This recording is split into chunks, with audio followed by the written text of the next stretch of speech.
and thank you for joining us for another episode of the PHNX Suns podcast, brought to you by the DraftKings Sportsbook app, America's #1 sportsbook app. Don't forget to hit that like button, subscribe wherever you get your podcast, and leave us a 5-star review.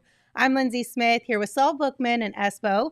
Gerald Bourget is out at the Suns practice facility and will be calling in here shortly.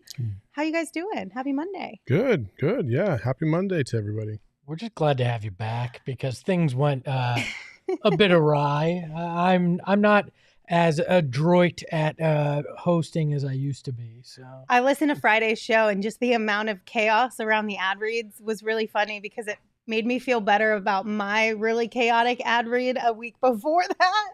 I was like, okay, at least we're all on the same page. Oh, it was. I had to apologize to Max, our sales guy, for how bad they went. So. They did go off the rails, but they were funny still. I found them entertaining. I laughed through them. And so. I don't know. There's something about this, but every time he talks, I just want to interrupt him. And so, yeah, I did that a couple times. Couple times. It feels like it. I feel like you guys, if there was like a work relationship, like, you know, they say you always have a work wife or a work husband. Well, you guys are each other's work husbands and wives, both of them. Anyway, happy Monday, everyone. Thanks for being here. We do have some really exciting news that we're going to share with you off the top of the show because we can't bury the lead. Well, we could. Let's not do it. No? Saul, tell the people what they need to know. Let's go fucking hang out, son. Yes. Let's go. Takeover. It's a first ever Suns takeover. We got 50 tickets for sale right now, and you can come hang out at the Portland Trail Blazers game. You get tickets to the game, you get free beer, you get a buffet of food over at the Ainsworth, and then we walk across the street. We just mob together and have a great time watching Dame Lillard get the brakes beat off of him by our Phoenix Suns. There is not, you can't get more entertainment for $75 anywhere. No. You get to hang with us, which, you can take it or leave it. But you get great food, free drinks, and you get to go hang out at a Suns game. I think that's about all you can ask for. You know? Yeah, so we're going to social that out. We'll put it in the Discord, of course, and make sure all of you guys can find links and access to all of that. But plan to come hang out with us because it's going to be a blast. We're going to have a great time. And like these guys said, food, drinks, Suns basketball, hanging out with your friends. Like, what more could you ask for a Friday night? It's going to be fun. And if you're a member, you can get first chance at getting those tickets. That is so true. Look out in the Discord for that link and via email. So we'll be hitting you up soon. Hey-o! What an exciting way to start a Monday show. I love it. Absolutely. Okay, let's bring in Gerald Bourget. Wah, wah. Hi, Hey, guys. Gerald. How are you? I'm good. How are you? Good. Glad you're back and that we don't have any more ad reads that are going to go horribly off the rails this week. Gerald, ye of little faith. We'll have ad reads that go horribly off the rails will. with or without Lindsay. This is facts. This is That's true. a fair point. So, Gerald, you are out at the Suns practice facility because they had practice today and then some other things were kind of happening. I think my biggest question, though, first and foremost, is where the hell is Cam Johnson's extension? That's a good question. We are less than an hour away from the deadline now to get a rookie scale extension worked out. At this point, it wouldn't surprise me if they don't have an extension in place by that 3 p.m. deadline, which is unfortunate because I think we've talked about this before. That salary cap is going to shoot through the moon with that new TV deal. So even a deal approaching $20 million a year is not going to be as significant a few years from now. And you kind of don't want to have to go through restricted free agency again.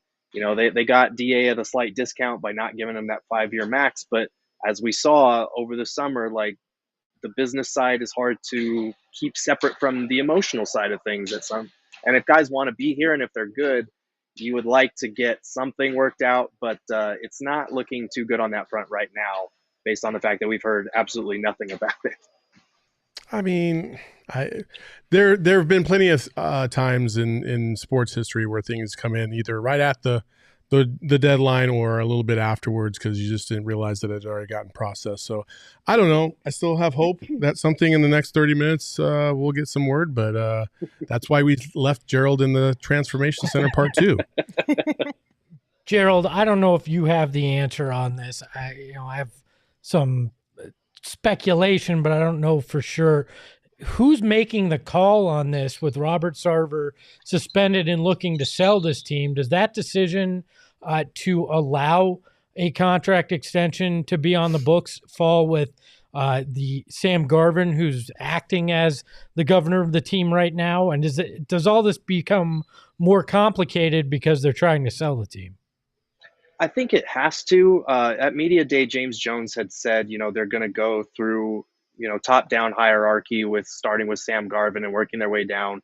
They're going to approach it as they would. He didn't make it sound like there would be any limitations based on kind of the fluctuating state of who actually owns this team right now. So I don't think it's something that would hold them back from getting a deal done, but you just never know with this type of stuff. If it was the case where, his hands were totally tied, it's not like James Jones would come out and say that publicly anyway. I do think that it's not a factor here, but it very well could be for all we know. Have you heard any whispers being over there at practice? Like, was there any sort of like telltale signs or indications that we might get a Cam Johnson extension before this deadline passes?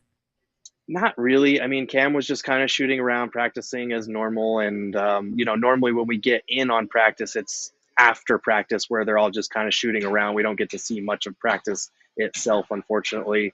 We did talk to Monty and DA, and they gave their thoughts on a potential Cam Johnson extension, the process of going through that. But there wasn't really any indication one way or another about whether he thought a deal would get done. We were hoping to get a hold of him, but the Suns had some sort of team meeting that they had to kick us all out for. And then by the time we got back in, he was gone. So, I don't want to read into anything along those lines, but not really an indication either way. They're pretty tight-lipped about this type of stuff for good reason. Anything else from practice that kind of stood out to you, Gerald, outside of the extension talk? Yeah, I mean, not particularly. I think the extension talk was the biggest thing Monty had said. I feel for guys that are in this position, and if they want to come to me and talk to me about these things, like, I'm always happy to. But for the most part, he just kind of keeps his distance and lets the business side sorts itself out. And then DA obviously was a great person to ask about this because he went through this process last year. It didn't work out in his favor. So he said that his advice to Cam Johnson was just control what you can control. He said Cam's a smart dude. He's in good hands. He's been putting his head down and focusing on the work. And that's really all you can do in this type of situation.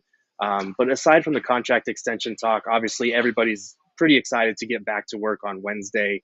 A lot of guys have been asked this week, is there a little extra something to this game because it is the Mavs? And they've kind of tried to downplay it. But Monty said today, like, I'm not going to lie to you, there is that emotional component to this game. But we're going to try to approach it with the right perspective because once the ball's up in the air, it's another game. You're focusing on that instead of all the side stuff and all the narrative surrounding this game. Yeah, I mean, I can only imagine, like, as much as you might want to pretend that there's not emotion involved in opening night here for the Suns against the Mavs, there's definitely going to be some emotion involved. But by the way, we've added in the top corner of the screen the Cam countdown clock. There is now 49 minutes, 47 seconds left to get a contract extension. So you get that right there. So, all right, one of you got to keep Woj and Shams bombs on your phone. So let us know if you see one, okay? My phone stays vibrating, so. Okay. Gerald, thanks so much for calling in. Hopefully we hear something soon. Maybe you'll still be there, and I don't know, somebody will Zoom chat with you. Who knows? Yeah, I'm going to stick around for a little bit, see if I see anything. But, thank you guys. Also, I forgot to give you injury updates. Cam Johnson, Cam Payne should both be ready to go for the season opener. Monty said no way. For real? Full practice participants. Shocker. And Landry Shamet, he is still considered day-to-day with the left hip strain. It looked like he was practicing a little bit more. They should definitely sit him and make sure that he's 100% rested up for when he returns. Shush. So, Shush. just as long. Hey, listen. Hey, today's not the day, Landry. Give it another couple days, and we'll see. I assume I have no words. I assume Jay's still banished as well. That hasn't changed either. No, we have not had a Jay Crowder sighting, and I doubt that we will get one, unfortunately. I'm going to put you on on the spot again here. Another question that's come up. Do you know, since the team excused him, is he going to lose pay for games he misses? I assume not. I would assume not, because it did sound like a mutual decision as far as we're going to do you a solid and keep you away from the team until we can trade you. I don't think it's a situation where he's losing money, but even if we ask somebody, we're not going to get an answer on that anyway. Right. But typically, unless it's like a refusal to kind of play sort of a thing, then they can start fining them and I'm sorry. Am I confused? What is he doing right now? but when they put out the joint statement that they mutually agreed to not have him come to training camp, that was them being but like, how do okay, you think fine, that we'll was give you going the to pass. start, though? But it's on the team to make that decision, is what I'm saying. You can either put all of the pressure on the player and blame them entirely and then start fining them, or you can mutually agree to find a better avenue, a good trade, or some way to mutually separate. Man, getting paid hundreds of thousands of dollars to just sit at the house chilling, playing PS5, man. What a life. Yeah. That's a dream. That was the pandemic for some of us. Just kidding. Oh, damn. That's what kind of job were you doing before you got here? Corporate marketing, baby. And why did you leave? I took a step down to hundreds doing you of thousands of dollars to do that. Oh my God. Poor life choices. But yeah, he's definitely getting. Wait, did we get Cam Johnson news? Hello, just hit us in the chat. Let's look. Oh, No, Gerald. I don't see anything. Hello, are you I don't see lying to anything. us? I don't see anything. This Dang it, is hello. bullshit. Oh, then they said the news is that there is no news. Thanks. Hello. Damn it, you Rude. got This us. is why we Rude. don't Son of listen a- to the chat. Son of a... All right. Well, Gerald, thank you so much for popping in and giving us your updates. We appreciate you. We'll talk to you later. Sounds good. Thanks, guys. What Gerald doesn't know is during that I messaged him and told him he has to stay in the parking lot to see if he can find Cam until 3:00. So I was really hopeful because, okay, so when Gerald had mentioned, obviously, that they went in, they talked to Monty, they talked to DA, then they were ushered out because they had to have like a NBA players meeting or whatever. But that after that meeting was over, they would likely be able to talk with Cam Johnson. So I was like, oh, okay. So they're just finalizing things, like sending things off to the league to make sure everything's kosher.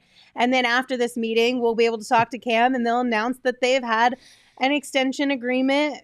And then the things would be all hunky dory. oh, that's so cute that you. I thought that know, there was right? something cool. You were in that building. You've been in this business. Nothing works like that, Lindsay. Lindsay, your innocence really befuddles me. My what? Your innocence. I just like to think that at some point in time, we would just have nice things and continue to water those nice things. No. Look, though, Right? two things for me. If I'm Cam Johnson as agent and I know the salary cap's going up, what's the benefit for me to lock myself in on that $20 million? You're taking a chance if he gets injured or craps out this year, obviously. But with the salary cap going up, with a potential deeper pocketed owner coming in before next season, like, I don't know. I might roll the dice too if I'm Cam. Yeah, but then on the flip side too, and I know that this is probably not a thought process of Cam, but it's a thought process I'm sure of people out there. What if he doesn't hold his own in the starting unit? What if he gets a really insanely bad injury that keeps him out for a long time? Like, those are things you also have to consider. Yeah, but I'm of the belief bet on yourself, right? Because if that happens, he could sign a 1-year prove it kind of deal, right? If he wants, thinking that he can come through, or he accepts, okay, I'm going to make $10 million a year and I'm not going to cash in at $25 million a year. I mean, in the big scheme of things, is that really that big of a deal? I mean, I'd rather bet on myself and accept that I may have to take less, but I could wind up hitting big as well. It goes both ways though. I mean, like Dennis Schroeder is a cautionary tale. We've talked about that hundreds of times. He passed up an $84 million contract. Thinking he was like the next one. Nah, son. So, Cam can also look at that and be like, how confident am I in my own abilities? And I think that's what you're kind of pointing to. Yeah. The other thing, it was asked in the chat, this would be the same situation we went through with Deandre Ayton. Right. He would be a restricted free agent, and the Suns would have the ability to match any offer made to him. Now, that's rolling the dice for them, too, because some team where you knew DA was likely going to get the max from a team and you just wouldn't have to put the 5th year on, somebody could way overpay Cam Johnson in a market to a point where you're not comfortable paying it because he's not a max guy. So that's a big risk they're taking on the opposite side. Somebody could go, that guy could be a top 3 guy in my rotation, and the Suns are already committed to the kind of money for their top 3, and they may have to let him go. So that's a big risk on both sides. But I know Gerald doesn't think it had a big impact, but not knowing really who's in charge here, a sale being possible, and not knowing what a new owner would want to do, those all just make this a crappy situation for Cam to be going through a contract negotiation right now. Yeah. Somebody in the chat said that their conspiracy theory, or putting on the tinfoil hat, I think it was Bailey, said, I think that...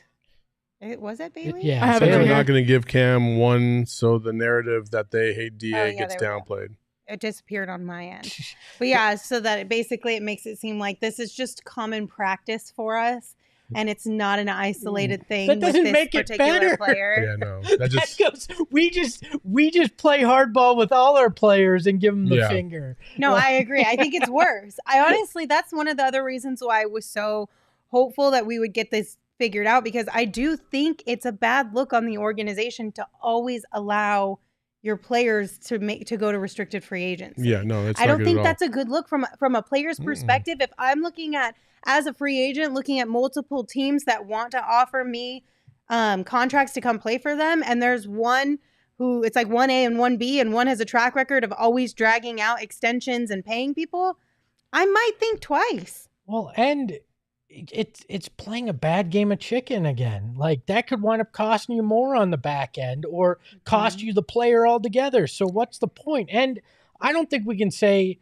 there's any way of doing business that's going to be the norm here, because you don't know who's signing the checks. Too much is up in the air. And this may be that Cam and his people want a much higher number than the Suns want to go to at this point, right? And maybe that changes next offseason based on play and based on who's signing the checks. But both sides are going to roll the dice if this goes beyond the 40 minutes, 46 seconds we have left here. Hello said, if you aren't Booker or Shamet, you don't get a contract before the deadline. But both different ends of the spectrum there for sure. So. All right. So we talk about gambling a lot on this podcast, and I love to use this as a transition. If there was a gamble on the DraftKings Sportsbook app that this gets done in the next 40 minutes or does not get done in the next 40 minutes, which one are you taking? I'm going to say it gets done. I'm going to say it's not going to get done because you had all that time, and now we're in the final 40 minutes of it. It seems like a stretch. It's like waiting for the sake of waiting. Yeah. Like, what is the point of this? I mean, they could have it agreed upon. They could be screwing with everybody, and they'll drop it right at 3 just to be like, look, we came to a last second agreement. But that benefits nobody. So. Yeah, and then that opens the door for questions of like, well, why was it a last-second agreement? What was so difficult about this negotiation process? Oh, we agreed 2 months ago. It just took a while to write the press release. Maybe. I don't know. But listen, you guys, basketball season is officially back. I think we can finally say that. It starts tomorrow. The Suns start on Wednesday. And over at the DraftKings Sportsbook app, they've got promos for you guys. So new customers who sign up using the promo code PHNX can make any $5 NBA moneyline bet and get $200 in free bets if your team wins. Every customer can also boost your guys' winnings up to 100% with DraftKings stepped up same game parlays. And we've said it before and we'll continue saying it. DraftKings makes watching sports and basketball specifically so much more fun. It's just a whole nother like game within a game when you have money on the line and you're cheering for your team or you're cheering against a team. It heightens the experience. So I highly recommend you guys download the DraftKings Sportsbook app right now. Again, make sure you use that promo code PHNX when you sign up, and it'll get you some free bets, a potential to get some free bets. Just a reminder, though, there are minimum age and eligibility restrictions that do apply. See show notes for all those details. and gamble responsibly. Lindsay, you know what? It's a real gamble. What? Leaving and making me read the ads. Is it a gamble or is it just something that I know what we're gonna get and like we've just accepted it? It's a gamble. It's a gamble. Is Oh, it? it's a gamble. It's I a feel like gamble. it's Yeah. 90% we get chaos. but it's also Espo's gamble because he didn't ask us if we wanted to do an ad read. He just did it all on his own. To Oh, be- he didn't in his ask you own guys way. at all? Let's be fair. Mhm. A couple of those, you interrupted me and caused the train wreck. This is true. You did throw a wrench in the machine. Hey, You said, let me just throw this bomb and see what somebody's happens. got to You're just be an the agent of resistance, chaos. and I'm happy to do so. Yeah, I enjoy that. Also, what I enjoy is going to Four Peaks Yep. to taste a nice beverage from their brewery. They have Wow Wheat. Obviously, you guys know all the whole drill. But we also have events that we do out at Four Peaks, and our next one is actually a tailgate of sorts for Coyotes hockey's home opener. Nice. Yeah, so that'll How be fun. was the hockey game? The last Friday? ASU takeover Yeah. was awesome. That was a fantastic night. It was a really cool event. The post game was insane. If you haven't followed PHNX Sun Devils, you absolutely should. They'll be giving you updates on the hockey team all year. But we got the Coyotes one coming up on Friday, the 28th. That'll be fun. It's free to get in. You have a good time and drink a lot of beer, and then head over to the ball game. So Yeah, have a lot of fun. Yeah, it's nice to hang out outside now, too. not a ball game, the hockey. What do they call We it? knew what you were The saying. puck. Yeah, I it's think a it's puck. They don't call it a puck barn? game. No. Yeah, like barn. do they go down to the rink. rink? They The go down to the rink. rink. Damn it! You know, the thought was there. I know. I You tried. did well. You did Yeah. well. It happens. Yeah. But you got compliments from the chat for your transition into it. Thank so you. Thank you. solid work for sure. Solid. Four Peaks, you have to be 21 and older. Oh yeah. There you go, And we Emma. ask that you I'm trying to- Drink responsibly. Yes. Mhm. 21 and over. Look at Emma. See, Just team being- effort. Coming in Team here and effort. saving us That's on what the I like. ad reads. Harmony. Where were you last week, Emma? You didn't help me She tried to out. step up, but it wasn't. I happening. tried and I got talked over, so I just said, Emma was yeah, like, I no. refuse. Yeah. I refuse. All right, let's talk a little more money. Not our money, but other people's money. The best kind of money to talk about. Specifically, let's continue talking about the Suns' money because this is a Suns show. So listen, I know that we're all kind of over talking about this and we want it all to be rainbows and butterflies, but it just isn't, and we're going to keep talking about it, so just deal with it. There was an article from Yardbarker that highlighted what Arizona Sports' John Gambadoro said about the Deandre Ayton Suns contract situation. Since we're talking about contracts, let's just talk about it again here, okay? So here's the quote that they had shared that Gambo said, and basically it was, for a year now, we've kind of assumed that the best case scenario for the Suns was that somebody else would max out DeAndre and the Suns would just match the offer because they'd save a year and about $45 million. But then he goes on to say, when a sign and trade started to become a possibility, look, the Suns still don't want to pay a center $30 million per year. That's just not what they want to do. They don't believe in that. They like the Kevon Looney angle. Let me pay a center 10 to 12 million and his backup 5 million and spend the money elsewhere. So then within this article, they went on to basically ask the question that we all asked like a month ago when this kind of all sort of seemed like it was going to be settled and over with. Are they in a good position where we're going to see DA in a Suns uniform long term, or is this still just like a holding pattern to try and get off of that contract because they don't value that position for that high of a dollar amount? Look, that's just stupid to me. You shouldn't value it shouldn't have to do with the position. It should have to do with the talent you have at said position, right? And DeAndre Ayton is just a step below the Embiids and the Jokic's of the world at center, right? And I don't understand why, we'd rather have a Kevon Looney. Really? You'd rather have Kevon Looney there and take that hit there both offensively and defensively so you could invest the money where? In your backup, whatever? Like, I'd rather have one of the best starting fives in the league like the Suns do right now and go into the luxury tax if I have to. Because you know what the Warriors also do? They go into the freaking luxury tax. They have like a $430 million salary cap this year. So I don't want to hear this. Oh, we got a nickel and dime it at the center position so we can make another position better. No, you commit to just paying the guys that you have that are great talents and figure out how to spend the money more so in other positions in creative ways. That's your job. But to answer your question, Lindsay, I Lindsay think- had a question. I heard we don't want to pay DeAndre Ayton, and I just saw I red. thought you were gonna go there. I was like, and then, but it just never came. Yeah, I listen for DA specifically. It's gonna be really hard here. Let's just say he makes it past the trading deadline this year. Every single year, he's going to be talked about as a possible trade prospect. And that's not going to be cool when it gets to a point where he gets another contract extension on the line. At that point, he won't be a restricted free agent. He can go anywhere he wants. If they put him through hell just to get every little nickel and dime, he'll remember that and he'll definitely leave. Yeah. I also think it's just like, you shouldn't focus on the position and how much you want to pay that position. Like you were saying, you pay the player regardless of the position. And if you have a player like DA, you also need to and we've talked about this a couple times, you need to create a game plan around the players you have. Like, yeah, sure, you could have a system and try and attract players and find players who fit into that system.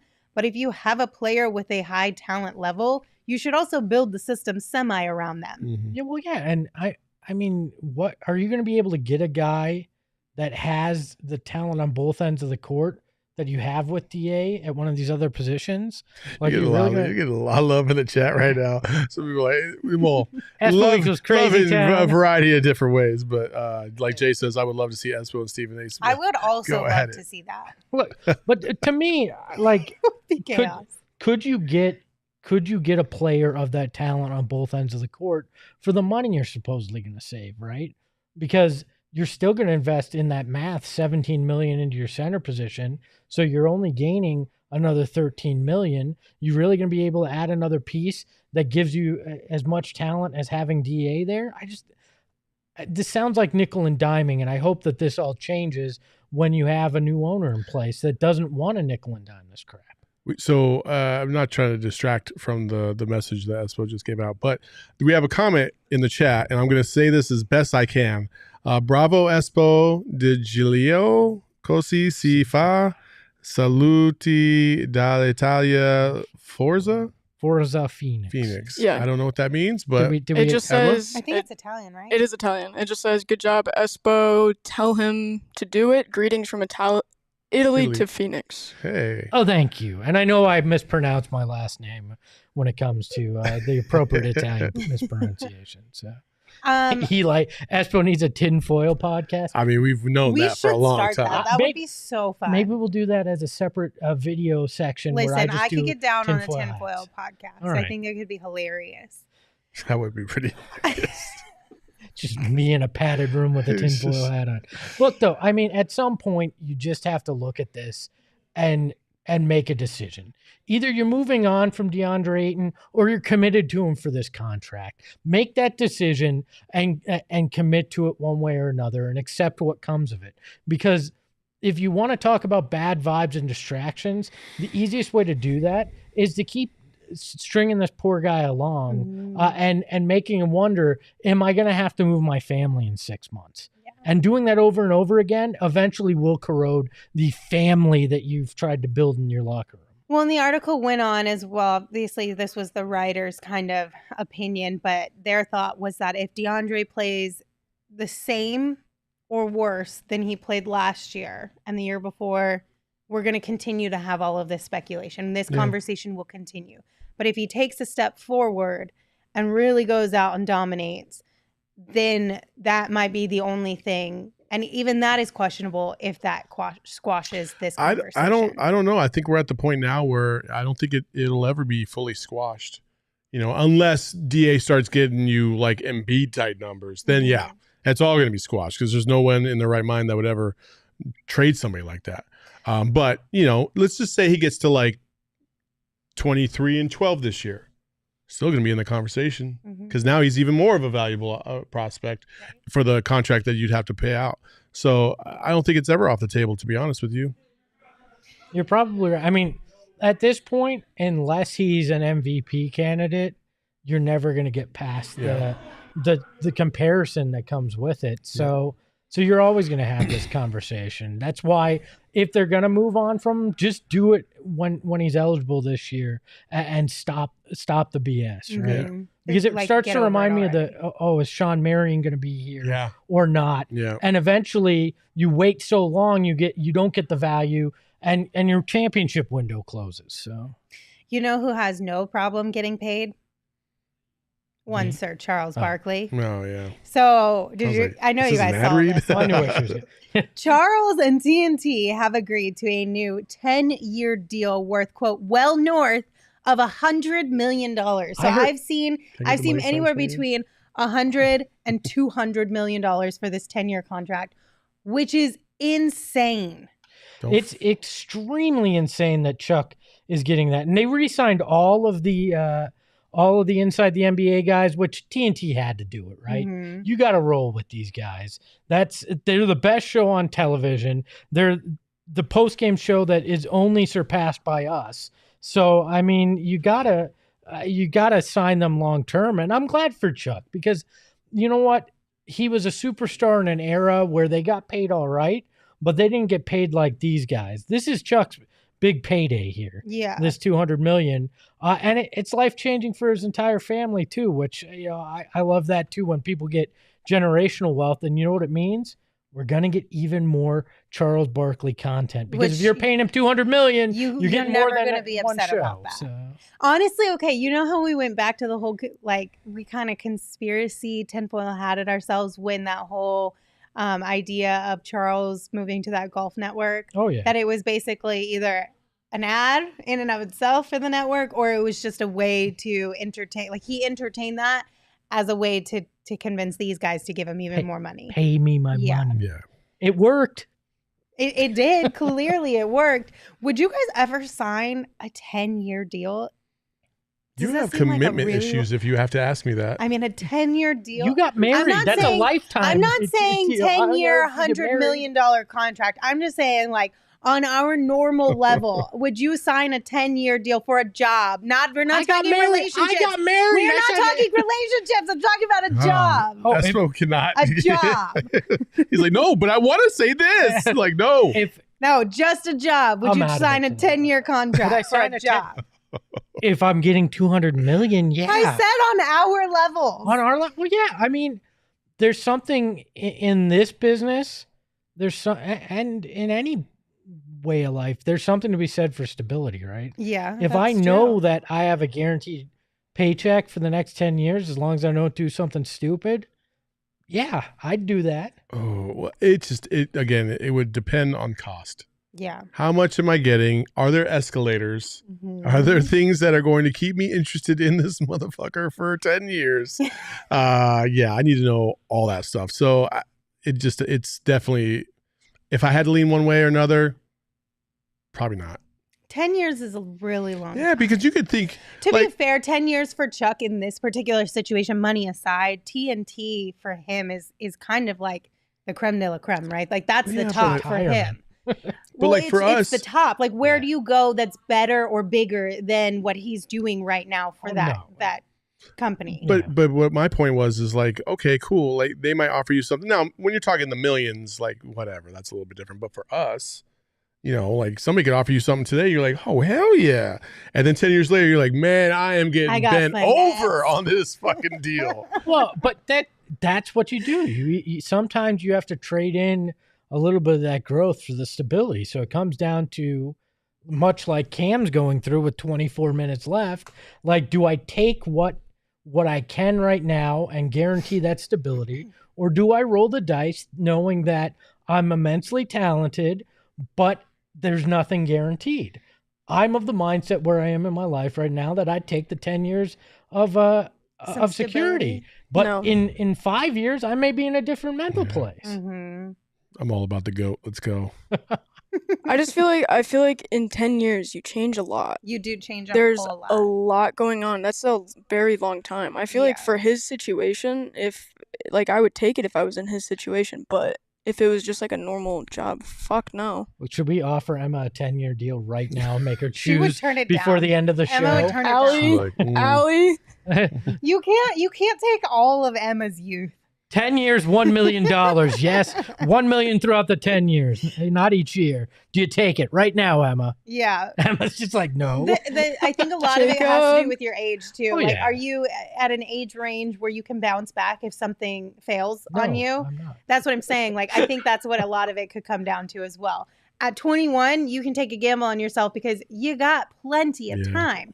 At 41, maybe not so much. But I think that's what Chuck's at too. Like he's at. Yeah. This is the last contract he's signing for anything. Mhm. Let's be honest. He's in his mid-50s. He's talked about retirement before. I mean, this is it. So if you can get $200 million to say, sayonara, this is my last big paycheck, damn straight I'd do it.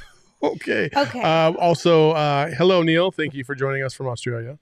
Hi, we've got some Australia stuff coming up soon, so stay with us. I'm a It's little gonna be a lot of uncomfortable fun. by what Joel said in the chat. Yes. Joel, I'd sign a 10-year, $100,000 contract, even if it required me giving Espo full body massages on the daily. I don't want that, so I'm sorry, but thanks for the offer, I Contract guess. rescinded? Yeah. It's a weird statement. All right? Okay, when you guys are watching a game or a show or something, do you pick the show first and then get your food, or do you get your food and then pick the show?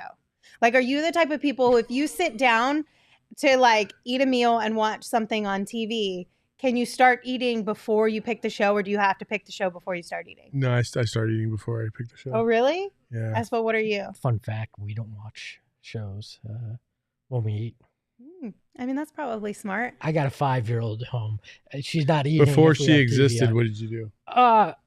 Usually I think we would pick the food before we pick the show. Okay, Emma? What was the question? Do you pick the? Well, yeah, like, do you have to find the show before you actually start eating? I'm not. Well, so I don't watch shows. I like watch podcasts and stuff. Don't. Whatever So- you're She watching, do you have Yeah, to I pick it pick it. before I you have to start She pick just eating? said or okay not? boomer to you. I right? have to pick She's the like, show. I don't watch the flick. They're just not interesting anymore for me. anymore. Like she's been watching TV forever. Her It's whole just not life. interesting anymore. Her whole I'm life. 21, not 10. The, Okay. the problem is Emma has never seen standard def, and she's never seen like a tube TV. You know what I She's mean? never had to get off the couch to change the channel. Yes, she, like You're in the acting like I'm like fucking a child. you've never had to do Yes, any of those I things. did. No, you didn't. Yes, You don't even know what standard def Are you is. kidding? Emma's like, is standard def a rapper? He sounds good. Oh my god, guys! No, Oh my God. I've had like TVs like that where you have to actually get up and physically touch the little thing. Back in my day, you had to turn a dial. Yeah, you had to put a fucking Two pieces of a metal. playing card in between the little things so you can make the adjustments to get the screen to what you want to do, man. Oh Wait, my that's gosh. a thing? Oh, back in the yeah. day. I Oh, know yeah. about these TVs, but I never had to You actually ever, you ever have Well, digital- fuck you, Lindsay. ever I have live in a digital coat hoity-toity hanger? fucking No, I'm household just like in that you. middle ground where, like, I'm aware of what you all had to do, but I just didn't have to do it. Hey, I am not on my parents' health insurance anymore. Where are we going with this What? show right now? What do I feel? She wants you to understand that she's fucking grown. She is a Saul. grown-ass woman, She's dog. grown. Her Rude. mom's got to be like our age, so that's a scary thing. My I mom was actually born have in a son. 69. I have a son that's Nice. older than Emma. Okay, Yeah. let me get back on track Okay, yeah, because let's do this this. went way out to left field unintentionally. The whole purpose of this conversation was to tell you that if you need help deciding what to have for dinner tonight, before you sit down and watch whatever show relaxes you, Oh my creates God. a good night's sleep for you, Chop Shop is a really good option. Man, that was I quite was a- like, where Quite a way there. are we going on this river You of went- nonsense? You just espoed that ad. did. Congratulations. I did. So what you're gonna do tonight is you're gonna get in the car. When you get in said car, you're gonna put the knob in shift. When you put it in shift, I'm like, what the fuck are we doing right If it's now? dark, There's a turn on the first, a headlights, second, but you and a don't have third to. Oh my gear. Make sure goodness. you don't accidentally put it in reverse. Hello said, wow, what kind of a 10-minute transition was Holy that? shit, I love The last kind. Dude, I took an OGs before this show, and I was like, damn, this is a long-ass fucking way to get to an ad, is it not? I have no concept of time right now. I'm like, fuck. I literally needed you guys to say was, yes, I start eating my food while I'm picking the show, or no, I have to pick the show first, and then I start eating. It was Choose that your simple of an adventure. answer. A yes or a no answer. Choose your adventure. And you took it down this road. Poor Cam lost 10 minutes of his contract possibility while we were doing that ad. Not even the ad, the transition. Chop Holy Shop is a crap. wonderful place. If It you're is. looking for food, Fantastic go food. there. We had It's it for fucking lunch. amazing. It's great for dinner. You will don't love have it. to pick what TV show you No want or idea. listen to Lindsay. Still watch. Also, if your couch is not comfortable or you need to get hooked up with a great recliner, Hey, more Emma, furniture do can you make have a your couch? viewing. Your viewing. Fuck you. Yeah, I do. And one at it. Sorry, I'm screaming. I'm gonna calm down real quick. Did I go to Blockbuster, Eli? Yeah, I did. I had a childhood. Oh my gosh. Okay. You guys have full on pissed off Emma today. Oh my gosh. Oh my god. Man, but these seats are hella comfortable. They are. are. So, you can spruce up your home during the More Furniture fall sale at morefurniture.com. Plus, you'll receive a $100 gift card for every $1,000 you spend. Okay, now that you guys know Oh my about God, I Chop can't Shop wait till and More games start on Furniture, Wednesday. Jesus. Emma's not We have- prepared for We this. have I'm hit gonna the end lose of the my off mind. season. Oh my goodness. go to kids. Go to kid. Emma has a futon that identifies. No, I have a full-on couch. No.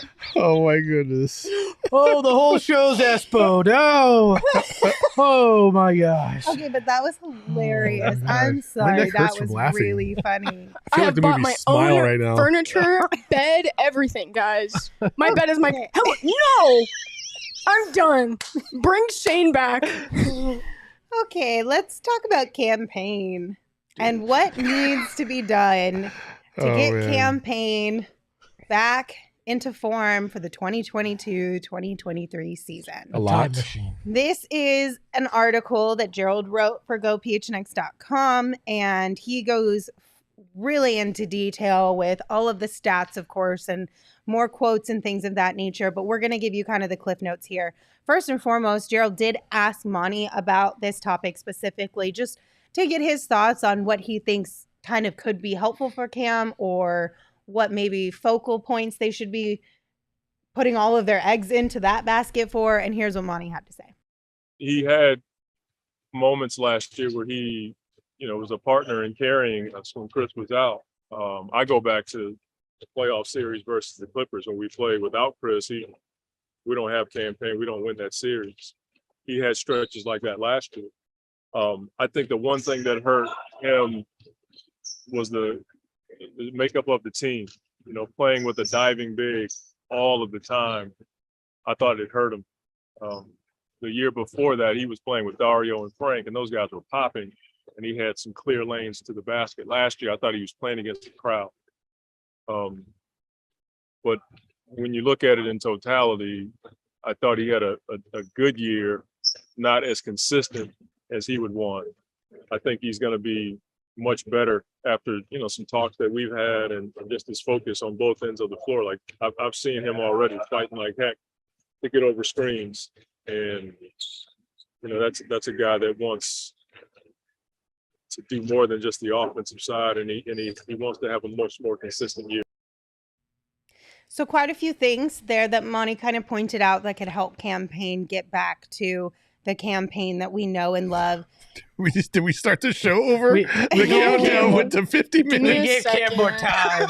Wait, Oh, we we're not lost ready the yet. Countdown. Yeah, Oh, well, it's okay. it's okay. We know there's 15 minutes. We've got We got watches this. and clocks and phones and all those things. All right. Monty took so long, it just restarted the clock.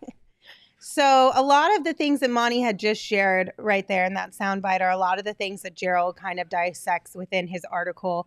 The three main bullet points that Gerald kind of highlighted here are: one, make open shots. Obviously, that one is pretty self-explanatory. You kind of Usually need to good. make open shots to be a decent basketball player. Goes without saying. But so this is where I feel like this is where I oppose Espo, but at the same time, I know where he's coming from, right? His drop from one year to the next was so drastic that I just feel like, numbers wise, from a statistical standpoint, there is an in between somewhere in there. And I think if we get that in between, that's like the baseline for a lot of Suns fans is somewhere in the middle. Like he was like, what, 48%? Yeah, go ahead. So field goal percentage, he last year was 40.9%. The year prior was 48.4. That's a 10% difference. Do you want to talk about open almost shots though, or wide open threes? The percentage differences between these 2 years. So it's open or wide open threes. Last year was 34.1%. The year prior was 45.6%. That is drastic. Yeah. But the difference here is if the 1 year, the 8 games in the bubble and the finals run year, if that year were more his averages in his career and he dropped to where he dropped last year, I'd be right there with you, Saul. But the problem is his career averages were closer to what he did last year in totality than anywhere near what he did in his first 82 whatever games with the Suns, the bubble and that finals run. So to me, last year was just the real Cam Payne introducing himself to Phoenix. I'm a big guy in believing data, right? And if I have what amounts to 6 full seasons of data that suggest he's one way, and then one outlier season that says he's a 48% shooter and that he's going to shoot well from 3, I'm more likely to believe the 6 years and the fact that this guy was out of the league when the Suns called him up playing in China, that's probably more the Cam Payne we're going to see. Now, if you could lift him a little bit, it's okay, but I feel like it's more likely the guy that's always been than the outlier. I think I see what you're saying, and I understand like the track record, but my track record is simply Suns based. And in the time he's been with the Suns, he's been better. He's been more better than he has not. But we're getting to the point where that's going to meet in the middle because of his play. So I tend to think that the 8-game bubble stretch where he was really, really good in the bubble, and then obviously the year we went to the finals, I want to say it's probably a notch or two below that is the performance that I think we hope we get. And if it gets a little bit better, cool. But it can't get much worse than what he did last year, especially listen, open threes. I mean, that's an NBA player's job is to knock those open threes down. That drop is really significant. And so I'm hoping that he improves back to where he was, and then we can stop talking about the backup point. A little bit closer too. Because, and we'll dive more into this after we finish talking about these points within the article, because we do have a really interesting kind of thought experiment planned for you guys. Shout out to our friends over in Australia for that one. But next up in this article, things that Cam Payne can do to get back to form is use floor spacers to capitalize on drives. Now, Monty did mention this in the clip that we just played a little bit ago, that in his first season, he was playing with Frank Kaminsky and Dario Saric, who, of course, create space for him. And last year, he didn't have that so much with the centers that he was playing with, and JaVale McGee and Bismack Biyombo a little bit more. Mm-hmm. This year, obviously, we don't really know exactly what Dario's role is going to look like. Maybe a mix of that 4 or 5 spot, and then Jacques Landale. But Jacques has given us hope, at least in what we've been able to see from him. Yeah, especially off the bench. Yeah. I mean, the spacing thing is legit because Bismack and JaVale don't give you anything from the perimeter, so they can't space the floor out for shit. So I get that. I do. And Dario's a very good playmaker with the ball. So hopefully with Jacques, and Jacques appears to be a similar type of, at least somewhere in the same ballpark as Dario. So being able to shoot from the perimeter is a big thing because it gives you spacing, so that way there's driving lanes and guys have to collapse, and when you kick, then that's when you get those wide open threes. So I think that's a legit. I think that's probably the most legit part of this whole thing, is just the spacing. And listen, when you feel rushed because you have bigs that can't shoot from the perimeter and they can't torch you as much as you, then you adjust, and sometimes you rush, and I think that's what happened a lot last year. I think it will help him as a distributor for sure, but I don't think that's going to help him hit at a higher clip. He had good looks last year. He had those open threes. He got to the basket. He didn't convert there. And while it'll be nice to have more ability to distribute, if he can't hit those shots at a higher clip, it's not going to matter if he can kick it out to a guy or not. He has to fix his shot first and foremost for it to be successful. But yeah, this is more of a second unit that he thrived with in his first year here, obviously minus Cam Johnson, than it was last year. So hopefully that is part of the key to unlocking. Mm-hmm. And then finally, the third point in the article, find consistency and balance. Again, I think this one you could go and be like, yeah, no duh, of course. Yeah. But Good it one, is Gerald. something that is important. Like, who is this guy that wrote this article? It's much more effective overall from an individual and a team perspective if you are consistent in whatever it is that you bring to the table. When you're super hot, super cold, or the classic, when you get too high and you get too low, you tend to screw things up far more drastically than when you're just even kill. When people know what they can rely on you for, it creates a better environment, not only for yourself, but all of your teammates as well. Why do I feel like you were staring at me directly when you said that? Because you were staring at me. Is that what you're implying? No, I am here, Lindsay? not at all. I agree though. He wore his emotions on his sleeve, which when it's going well, that's great. Oh, he's the heart of the bench. He gets them fired up. But when it goes south, it goes so south, like in the playoffs where you almost can't play him at all. And you can't have drastic swings like that. That's just not where you can have athletes that you rely on all the time. So yeah, he needs to get that in check as well. Like, these are three major things we go, oh, this is such a simple list, right? But they're the exact things that Cam struggled so damn much with last year that, yeah, duh, this is what he needs to do. But yeah, duh, he didn't get it done. But these small things, if you can really hone in on the small, like the basics, you can become so much better. You can find just, again, consistency within your game, and that reliability is so much bigger than anything else that you can bring, especially in a backup guard role like Cam Payne, when you have an aging starting point guard like Chris Paul. And that was one of the things so there's a quote in this article from Monty when he was asked about this situation, and Monty said, it's a balance. Like, this is where the balance came from, of course, right? The balance of being aggressive, but making sure that everybody else is taken care of on the offensive end. Yes, Cam can score the ball, and they don't want to take that away from him. But at the same time, if he's out there with a guy like Cam Johnson or a guy who can roll and pop, Cam Payne also has to be able to take advantage of all of that.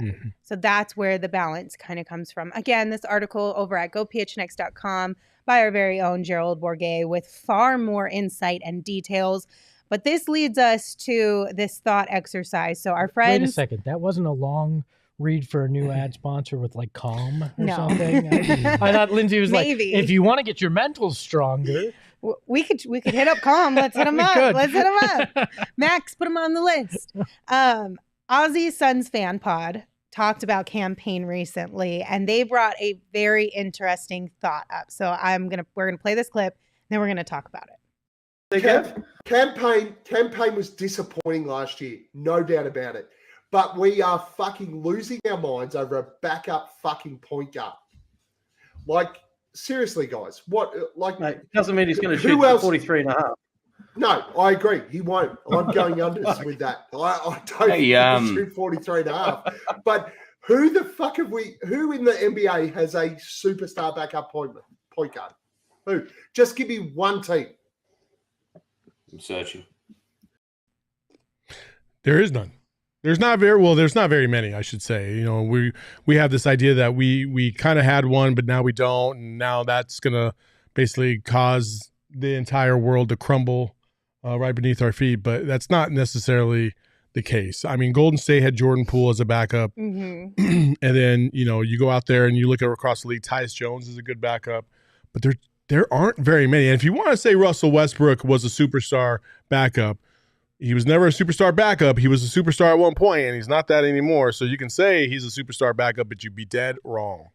First off, mad props to the Aussies who first entertaining, but also having the balls to drop that many F-bombs with a child drinking a bottle on screen as well. We'll go a lot of ways. I don't think we'd quite go there. So tip the hat. You doubt my Tip the hat. I mean, maybe on screen makes it a little different, but we've quite literally had your wife in the chat say Ro is watching the show and Saul rattle but off I wasn't 30 in a holding row. her. You should probably talk to my kids like anytime. I respectfully disagree with you, Saul. For the first time ever in this show's history, I respectfully disagree. I actually have the list of backup point guards here. Mm-hmm. Boston has Malcolm Brogdon, already better than solid. Cam Payne. Patty Mills for Brooklyn, better. Dennis Smith Jr. in Charlotte, I'm not going to say is better. But Patty Mills had a bad year last year, and he's kind of on the downside of his career too. Caruso and Dragic in Chicago. I'm not counting Dragic. Why would you not count Dragic? He's bad. They have a second and third string point guard that I'd rather have over I would not want Payne. Dragic. Spencer Dinwiddie in Dallas, if you count Luka as their point guard. Denver has Ish Smith. Been there, done that. Don't need it. Jordan Poole, like we talked about. TJ McConnell in Indiana. Yeah, but I think the point is that none of them are like high-end superstars or anything. They're not even high-end. You're not going to have a high-end Jordan Poole's superstar as your backup because he'd be a starter somewhere. But that's what I'm saying is like unless you've drafted well. But I mean, look at how well that played out for the Warriors last year. Yeah, I mean, having a super solid backup point guard definitely helps. He's more than solid though. He's way more than solid. Well, yeah. He could start on any other team in the league. So he's like the anomaly. But that's kind of the point, But you right? won't find that. But if you're willing to pay, if you're willing to go in and pay the luxury tax over maybe pay a guy who is that good to bolster your bench, create that environment where you can have a guy who should be a starter come off the bench for you, that would be a game changer. But the Warriors didn't even know how good Jordan Poole was until last year. They drafted him though. See, this is where James Jones's F them kids mentality backfires. Because if you don't draft young guys, you're never going to be in that situation. But they don't have a good development program as it is anyway. Well, that's another issue. But we should probably talk about. But that's not the point of the question. Here's more people. I'd rather have Jose Alvarado. I'd rather have Markelle Fultz. I'd rather have DeAnthony Melton. Like, you act as if there's not guys. You'd rather have Markelle Fultz. Yes. Like compared to last year's Payne, yes, okay, cool. And that's what we're talking about here. But I think he's not going to be last year's Payne. I told you 6 years of data says he will be. What makes you think that he will not be last year's Payne? Because he was so god awful. He was, and I know he heard it. He knows we were all not calling him names. We were coming after him. Mm-hmm. Like he was playing like dog shit. I think he knows that, and I think he took this offseason seriously. Probably put in a lot of work. I'm just going to assume that because Payne's my guy. I agree. I'm sure he did put in a lot of work. My biggest concern is that I think for Cam Payne, just like I've said with Landry Shamet, I think it's less about ability, more about mental strength. Sure. And stamina to be able to withstand the chaos that comes with being an NBA player and an NBA player who was in the league, out of the league, back in the league, and is now trying to stay in the league. Does he have the mental strength to be able to, when he does have a bad stretch of games, not let that become who he is for the rest of the season? Sure. No, I totally get where you're coming from. And with him, it is a little bit more mental than usual because there's just tendencies that he has when he's not playing at his peak, and they come back to bite him like later in the game. So I get that, but I think he can overcome that if he just does the things that he did to get back when he came back from China in the first place. So, sometimes these players, listen, he had a really good year. He got a contract extension. And while we might not think it's like huge comparatively to other guys in the league, for him it was a big deal because he was able to stick around the league, or at least get paid for sticking around the league for the next couple of years. And I think there's a human nature tendency to just kind of let your guards up and just kind of relax a little bit. And I think he did that to a degree, and it fucked them all up. And he didn't have that hunger about him like he did the first year and a half. I think this is as much on Monty as it is on Cam this year. Monty was the guy that seemed to unlock him in that bubble and in that finals run year. If it is mental, and we hear everything about Monty being a great players coach, being a great motivator, here you go, Monty. Like, let's this could be your greatest achievement, is bringing Cam Payne's career back from the dead a second time. But I think that's the thing. I think Monty did what he could do with Cam Payne last year. I think Monty put all his eggs in every basket that he had available to him, because look at how many times we talked about why didn't Aaron Holiday get any run? Because Monty had to keep going with Cam Payne, because the minute you pull Cam Payne, mentally, he's done. And there's no coming back from that. But also, like, he was playing not Landry Shamet, but Alfred Payton. So, look. Well, yeah, but again, either way, like, he stuck with Cam Payne until the very last second that he possibly could. I'm right. And sometimes it was to the detriment of the team. It is painful to hear you guys bag on Cam like this. I love Cam. I think Cam is a great human being, and I think Cam has the potential to be a good basketball player. But the mental hurdles, I think, are what's stopping him from having that success. I'm going to throw on the tinfoil hat and go to my corner.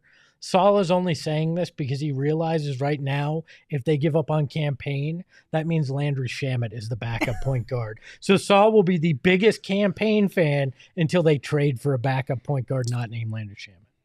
Well, I mean, you're not wrong. All I know is we shall see on Cam Payne, and we just found out officially, because the deadline has come and gone, and we got a Woj tweet that Cam Johnson has not gotten an extension with Phoenix, and then he will head to restricted free agency this upcoming summer. Awesome. Hooray! We get to relive the same crap we did last year. Yay. Oh, great. We get 2 more days of the Suns' vibes are awful because they couldn't sign Cam. Obviously, Cam isn't sold on being there. Same old Suns. They just can't do it. They don't want to spend the money. You know what would really help everybody right now? OGs. Damn OGs. That's right. Mine's Y'all wearing knew off exactly now. where we were going with this one. If you guys need to take your mind off of the fact that Cam Johnson did not get an extension from the Phoenix Suns, or maybe you just want to go to bed a little bit earlier today so that you can start fresh again tomorrow, OGs has got you covered with all of their different types of gummies that they offer, including the brand new Sleep Edition gummy. And that one is a 2-to-1 THC CBN ratio gummy. And CBN, of course, is the compound that helps specifically with staying and falling asleep. It's also in the aquaberry flavor, which is quite delightful. Highly recommend checking out OGs online at ogsbrands.com. You can find them on Instagram at ogsbrands, or you can find their products at your local dispensary, but you must be 21 years or older to purchase. Who posted that comment from our account? Where are the party poppers, guys? No celebrations for this one? Yeah, from like Gerald's. Gerald, when we popped. Why would we do that? Why would we do that for not getting Cam signed? You're fired, Jacob. It's a joke. Get it? No, I don't get it. That's why non-funny people shouldn't make jokes. It's a terrible joke. It's awful. Go back into your Go back office, to your Jacob. producing. And that's why I make the comments. Yeah, that's exactly why. Oh, Emma just told Boo, you, son. Jacob. Boo. Wait, so what exactly happened? What I'm confused. So PHNX put a comment in our show that was not funny, but trying to be funny. Where are the party poppers, guys? And now we're mad at whoever did it. It was Jacob. Okay. We know that now. Okay, now we knew that when we read it wasn't funny. We went, that's a Jacob comment. Everybody in the chat do it. Oh, no. Well, at least we have somebody to be mad at outside of just the Suns for the whole Cam Johnson thing. Look, it does not surprise me. And hopefully whoever owns this team opens the purse strings next offseason, and it's not a wait to match somebody else's offer. Everybody's booing Jacob. Yeah, there we go. I love the chat. I do love Hello saying it was DNVR. It was DNVR. They were adding salt to the wound. Jacob didn't So extend rude. Cam.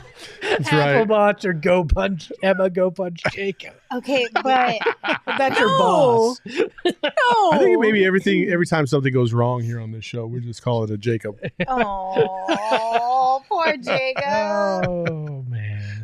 In all honesty, Jacob is one of the hardest working guys I've ever been around, and I love you. Steve advice. Emma is spicy. Jacob is unfunny. This show was a Buscemi. That's a callback joke, everybody. That's a good one. Okay, Dagoon brought up a good point. Isn't Cam Johnson's agent Book's dad? Yes. He's trying to hold him Melvin back. Booker is one of Cam Johnson's agents. I feel like I had more faith that it would get done because his agent was Melvin Booker and that the relationship there would be solid enough to have a good amount of positive negotiations happening behind the scenes. I thought so too. But I'm so confused as to why. I feel like this is when you call your higher up supervisor and you're like, hey, I need X amount in the account because I got to buy something. And they never call you back. Like, I feel like this was who's holding the purse strings right now? Who's really approving 4 years, $75 million right now? Like, you're But trying it's to not their money anymore, really. But So that's why part not? why? Because you're trying to sell this team. You're trying to keep the books clean partially too, because you don't want to sell them with inflated salary. Usually what happens in a lot of these sports cases is they offload salary before a sale. Since this thing is so quick that it's going to happen, you won't see that, but it doesn't surprise me that they didn't add another 70, 80 million to the books for 4 years while they're trying to sell. I think it's as simple as that. I'm going to go with that. Dagoon also said maybe that's why it didn't get done. They have a gentleman's agreement. I'm going to go with that because it makes me feel a little bit better about the whole situation. So that's what we have. That's what we're going with, people. Okay? So nothing to worry about. Everything is really good over here. The vibes are The immaculate. vibes are immaculate. I promise you, we are in really good hands. Everything's going to be okay. Why do we sound like we have Stockholm syndrome? It'll be okay. Everything's all right. Because essentially we do. We have trauma from past history of being let down over and over and over again when we shouldn't be let down. It's okay. Not just us. No, it's not just Espo and First-hand I. experience, these two right here. Also from the fan perspective too, though. I know, but I'm not as jaded as you two. Yeah. Well, It'll be okay. It'll be all right. Everything's good. This was a lotion on the basket. They're immaculate. Oh, God, they're immaculate. Okay, so we're going to go scared. now. Oh, Thank you geez. guys for tuning in. We appreciate you as always. Hopefully, we will have some sort of update from somebody from practice tomorrow as far as the Cam Johnson extension thing. I'm talking about like Details James right Jones, there. you know. Hopefully we get somebody to talk to us tomorrow from somewhere. All right. We'll see you then. I mean, we are talking about the Suns, so Gerald did get ghosted. So. it's not really that far off as God, what all goes down over there. I feel like Gerald was on the show like a year ago. Okay, for real. Goodbye, everybody. We appreciate you. Until we see you tomorrow, you can follow me on Twitter at LindsaySmithAZ. You can follow Gerald at Gerald Bourget. You can follow Saul at Saul_Bookman. And of course, you can follow Espo at Espo. Espo, take us home. Just remember, I'm not ready to commit to you long term, but I would like the option to reconsider it next summer. Ahoy, hoy.